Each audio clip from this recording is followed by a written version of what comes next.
Hi, I wanted to try something new today for our beacon. I thought instead of writing you a letter, I'd do a video. Let me know what you think, if it works for you, or if you prefer to have a letter. I'd like to hear your opinion. Send me an email.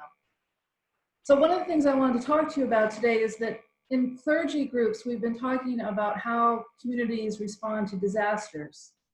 And the trajectory is that the beginning, in the early days of a disaster, people are moving upward. They're gathering together as much as they can. They're responding. They're being overly productive, perhaps. They're this go-to spirit that they're going to solve the problem of whatever they're dealing with. And if you remember March, that's what many of us were doing. We felt like the go-to spirit was going to get us through it. And then as we began to realize that things were going to continue and that this was going to be a long-term issue, the pandemic, we began to go into this sort of decline of rage and anger, anxiety, sadness, and depression, all of those emotions that come with the grieving process. And if you are grieving anyway, if you are struggling with the death of a loved one, if you're in a broken relationship, if you've lost your job, if you're battling COVID-19 yourself, or you know someone in your family that is, all of these things compound those emotions of grief, rage and anger, sadness and depression. And I've heard from a lot of folks about how the world outside seems to be full of rage, and the littlest thing sets people off. And it's hard because we're separated from each other, and we can't find positive energy when we're not meeting face to face the way we used to. At the same time, the killing of George Floyd broke up in the issue of racism in ways that many of us had been unable to recognize because of our own blindness about race issues in this country. The second pandemic, some people are calling it. And so all of these issues have built up in our country and built up in our communities and around the world, in fact.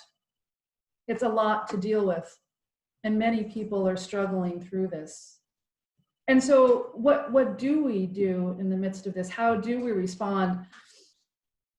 Because the next stage in the disaster relief, if it was a hurricane or tornado, would be rebuilding, reopening, new construction, return to normalcy. But we know that's not happening. The reopening that we've been promised is not the reopening that gave us normalcy in our lives. It did not give us the sense of comfort that we've had in the past. We're not returning to something that we used to know. When Lazarus died and Jesus went to the tomb, he said, "Unbind Lazarus, come out, be free." And Lazarus must have come out to a different world.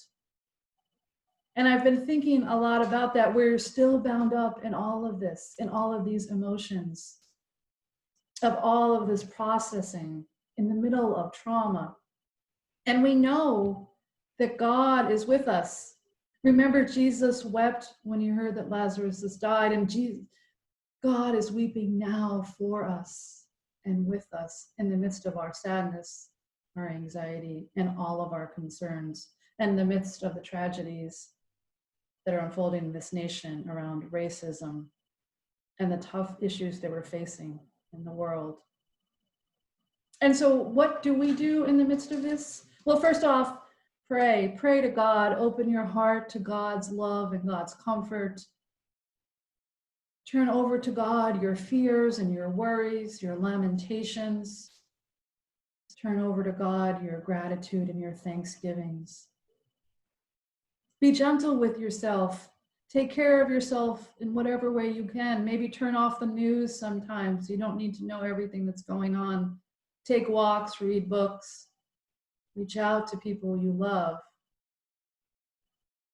Accept others, because everyone is broken, and our brokenness has become more apparent in these days.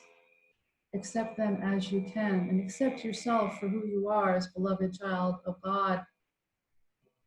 Forgive those who trespass against you.